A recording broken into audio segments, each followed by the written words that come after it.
Assalamualaikum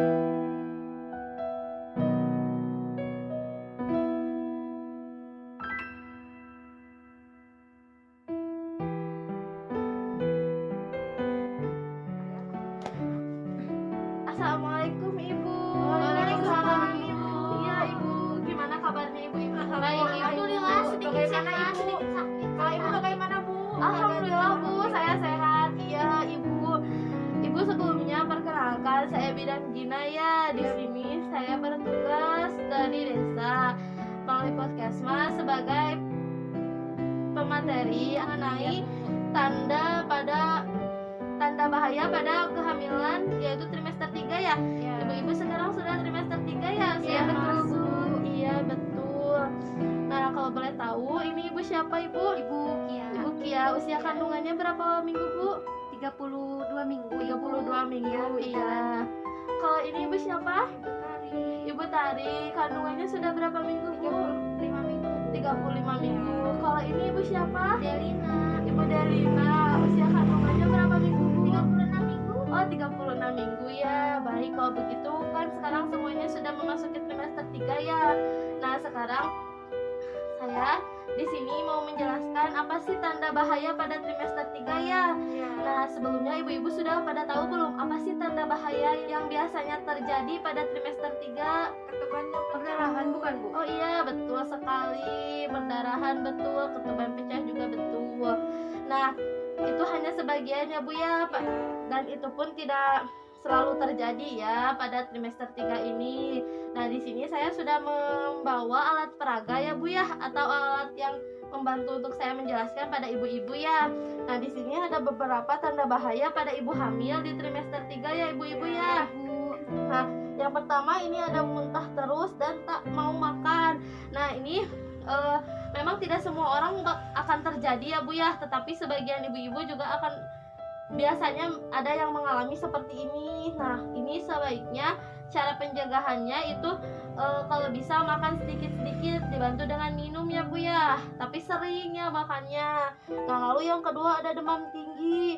Nah demam tinggi ini juga perlu diwaspadai ya ibu-ibu, karena takut mengganggu juga pada kehamilannya, apalagi sudah trimester 3 ya. Nah lalu yang ketiga ada bengkak kaki, tangan, dan wajah, serta sakit pada kepala ya, dan juga kejang. Nah ini juga sangat perlu diwaspadai kalau sudah terjadi ini ya, karena kalau hanya bengkak di tangan dan di kaki itu masih wajar ya, tapi jika sudah ke muka dan sakit kepala itu sudah tidak wajar ya Bu ya. Nah lalu yang selanjutnya ada janin dirasakan kurang bergerak atau kurang aktif dari biasanya ya. Nah itu juga perlu diwaspadai dikarenakan takut ada masalah pada janinnya ya ibu-ibu. Kalau ibu-ibu mengalami seperti itu, tapi amit-amit ya langsung pergi ke pelayanan kesehatan atau dokter ya, bidan juga. Lalu yang selanjutnya perdarahan pada hamil muda atau hamil tua. Nah sekarang kan ibu-ibu sudah hamil tua ya termasuknya. Nah jika ada perdarahan atau flek di bagian kemaluan, ibu langsung datang saja ke pelayanan kesehatan seperti bidan atau ponet. Nah ponet itu ibu ada yang tahu nggak ponet itu apa? Yang ada di puskesmas ya? Ya betul, puskesmas, tetapi puskesmasnya yang menangani persalinan selama 24 jam ibu kalau ponet itu. Iya. Nah lalu yang selanjutnya ada air ketuban pecah dini ya, tadi seperti yang Ibu Tari utarakan ya. Nah iya betul, ini juga perlu diwaspadai ya, karena pecah ketuban dini ini ditakutkan bayinya kekurangan cairan di dalam kandungan juga ya. Itu harus langsung ditindaklanjuti ya ibu ya.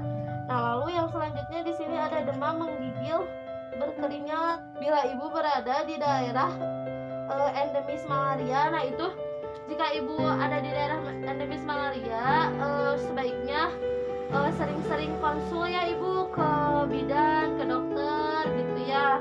Nah karena di sini alhamdulillah bukan daerah malaria ya, endemis malaria, jadi tapi ibu juga harus sering-sering konsul ya ke bidan, ke dokter yang ibu percayai gitu ya. Nah lalu yang selanjutnya ada terasa sakit pada saat kencing atau keluar keputihan, atau juga pada saat kencing itu di daerah kemaluannya gatal-gatal atau terasa panas. Nah itu juga perlu diwaspadai ya ibu-ibu, karena takutnya mengganggu jalan lahir juga ya, nantinya itu sangat-sangat berbahaya. Lalu yang selanjutnya ada batuk lama, yaitu lebih dari 2 minggu dan batuknya sudah tidak wajar ya Bu ya. Nah itu sangat-sangat perlu diwaspadai ya, karena takutnya berpengaruh juga sama janinnya gitu ya Bu ya. Lalu yang selanjutnya ada jantung berdebar hebat ya Bu ya, atau nyeri dada. Nah ini perlu diwaspadai karena ditakutkan ibu mempunyai penyakit atau riwayat penyakit terdahulu ataupun penyakit bawaannya dari orang tua ibu, dari kakek nenek gitu ya, ditakutkannya gitu. Nah lalu yang selanjutnya ada diare berulang atau diarenya tidak berhenti gitu ya selama beberapa hari gitu. Nah ini perlu langsung ke tenaga kesehatan ya, seperti bidan atau dokter gitu. Nah jika dekat ke bidan, boleh ke bidan, nanti sama bidan juga akan dianjurkan bagaimana cara mengatasi diare ini ya Bu ya. Nah yang terakhir ibu ada sulit tidur dan cemas berlebihan. Nah ini juga bisa diakibatkan karena ibu-ibu sudah memasuki trimester 3 dan cemas akan menghadapi persalinan ya ibu-ibu. Jadi ibunya susah tidur, cemas. Nah ini juga ditakutkan mengganggu pada kehamilannya Bu ya. Nah iya ibu, nanti ditakutkan mengganggu juga ya Bu ya, karena jika ibu kekurangan tidur dan cemas berlebih, nanti juga ke dede bayinya atau ke janinnya juga akan terganggu ya Bu. Kasihan juga dede bayinya nanti atau janinnya ya. Nah mungkin ibu segitu penjelasan mengenai tanda bahaya dari saya ya Bu ya. Nah setelah itu ibu ada yang ingin ditanyakan mengenai tanda bahaya kehamilan ini Bu? Oh iya ibu, dari saya mangga. Kalau misalnya bengkak-bengkak nih kayak gitu berbahaya gak sih itu?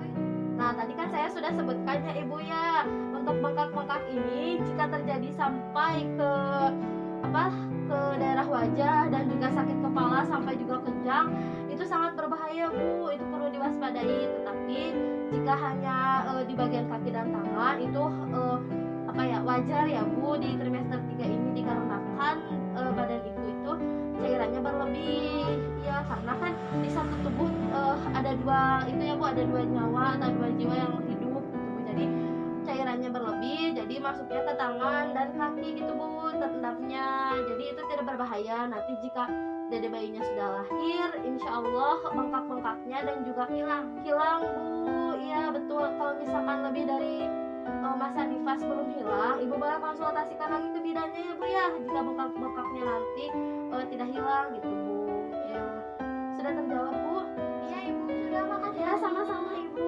Dari ibu yang lainnya ibu tadi ya Bu, maka Ibu kalau misalkan perdarahan itu disebabkan karena apa ya Bu ya? oh iya, perdarahan itu bisa disebabkan karena ibunya kecapean, sering-sering angkat beban yang berat ibu. Nah ibu diusahakan ya Bu ya, tidak, apalagi sekarang sudah di trimester 3 ya Bu ya, jangan bawa-bawa yang berat ya Bu ya. Terus jangan kecapean ibunya. Terus bisa juga karena terlalu sering naik turun tangga ya Bu ya. Nah itu juga ditakutkan mengakibatkan perdarahan ya Bu ya. Nah ibu jangan kecapean aja, yang paling penting lah ya Bu. Ya sudah terjawab Bu. Sudah Bu, terima kasih ya Bu Ya ya. sama-sama ibu. Untuk ibu Kia Tidak ada pertanyaan Bu. tidak ada Sudah pertanyaan jelas, ya. ya. Baik kalau begitu dari ibu-ibu semuanya sudah cukup ya. Dari saya juga sudah cukup. Terima kasih Ibu atas waktunya untuk mengikuti kelas ibu hamil ini. Nah mohon maaf apabila perkataan saya atau tindakan saya ada yang menyinggung ibu-ibu semua. Mohon maaf. Terima kasih. Kalau begitu saya tutup ya Bu ya. Iya. Wassalamualaikum warahmatullahi Terima kasih ya, wabarakatuh. Bu ya. Sama-sama